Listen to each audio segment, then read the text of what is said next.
Assalamualaikum warahmatullahi wabarakatuh. Hari ini saya akan sambung subtopik 2.1.5 di bawah tajuk SQL, iaitu mendapatkan semula data, iaitu melalui penyataan select. Penyataan select digunakan untuk mencapai data daripada jadual dalam pengkalan data. Kita ada jadual pengkalan data, kita nak ambil semula data dalam jadual ataupun nak menengok semula data dalam jadual tu. Untuk memilih semula data dalam jadual tu, kita menggunakan arahan ataupun penyataan select. Penyataan select ini terdiri daripada 3 penyataan asas dia, iaitu select. Mana select ni? Select. Yang ini select ini ialah menyenaraikan nama medan yang ingin kita paparkan. Kemudian yang kedua, penyataan kedua ialah from. Select from. From ini adalah nama jadual yang hendak kita capai datanya. Kemudian where. Where ini adalah menentukan rekod tertentu yang ingin kita paparkan. Kalau kita tak tulis where ni, maka semua data akan dipaparkan. Kita hanya tulis select from. Bila kita tulis select from, semua data, semua medan data dan jadual itu akan dipaparkan. Okey.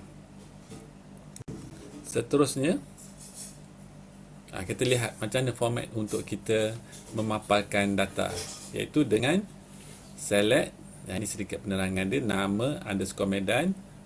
Okey. From, nama jadual. From ni merujuk pada jadual. Where merujuk pada syarat. Okey, di sini kita tengok ada and. And ini sekiranya ada tambahan syarat-syarat ataupun ada syarat-syarat tertentu, kita masukkan and. Seterusnya, kita tengok contoh 10. Contoh 10 daripada buku teks ni, iaitu ada 2 bahagian. Bahagian A, mencapai semua medan dan rekod dalam jadual barang. Okey, untuk mencapai semua medan, kita letakkan, selepas select, kita letakkan asterisk ataupun bintang, star Okey. Star, asterisk ini merupakan singkatan untuk memaparkan semua medan yang terdapat dalam jadual. Okey. Output kepada penyataan ini ditunjukkan dalam rajah 2.1.49. Okey, ini kaedah dia, dan kita tengok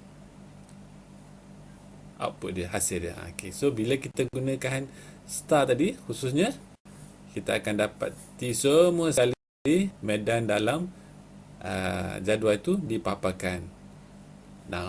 Nombor barang, nama barang, kuantiti, harga seunit dan ID.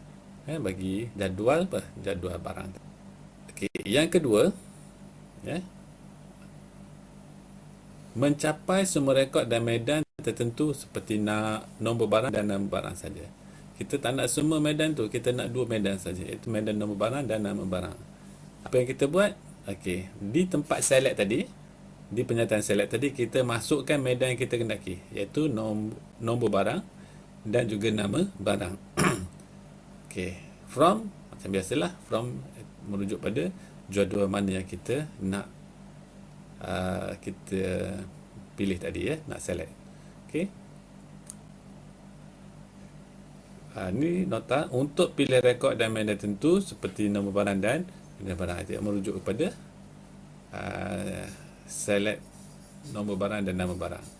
Kalau kita nak semua tadi, kita buat apa? Kita letakkan select star sini. Okay. Select nama medan from nama jadual, group by. Okey. Tadi kita dah jumpa apa kita kata? Select from where, kan? Tapi sekarang ni kita nak satu lagi masukkan, iaitu group by. Apa maksud group by? Group by ni digunakan untuk menggabungkan beberapa rekod dalam jadual kepada kumpulan kecil. Kita tengok bagaimana kita kendalikan dia. Okey. Ini adalah nak mencapai data dengan menggunakan group by.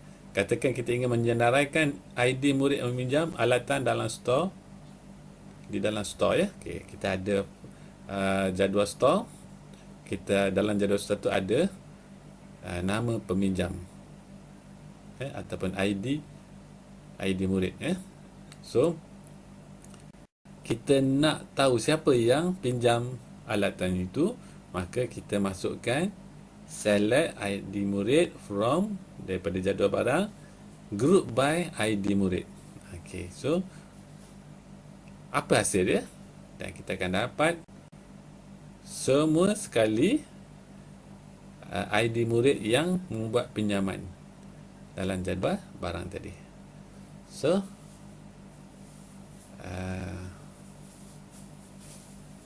secara keseluruhannya kita dah melalui proses mempelajari bagaimana pengguna aware tadi dan juga and, tapi kita tak ada contoh and. Lepas tu kita ada select from group by. Okey, sekarang kita tengok pula satu lagi, iaitu order by. Select from, kemudian kalau kita masukkan order by. Apa maksud order by di sini? Okey, order by ni membolehkan kita memanggil data dalam bentuk susunan menaik atau menurun dengan menggunakan pernyataan order by. Okey, kalau kita nak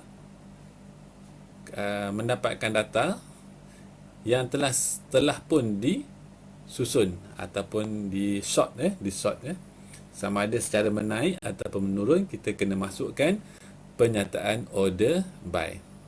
Okey, dan di sini kita akan dapati bahawa kalau kita nak susunan itu atau sort itu secara menaik, itu sebenarnya sebagai default lah.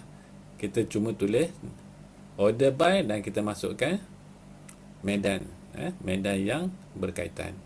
Contoh di sini kita masukkan medan nama barang. Tapi kalau kita perhatikan ada DESC. DESC itu merujuk kepada descending. Descending ini adalah untuk kita mendapatkan senarai yang menurun. Okey.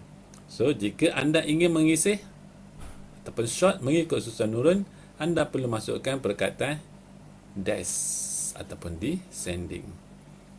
Okey, kita tengok ini contoh 12 daripada buku teks, ya.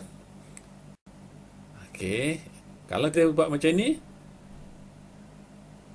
kita cuma masuk order by, kemudian masukkan medan nama barang. Apa hasil dia? Kita akan dapat data secara susunan menaik.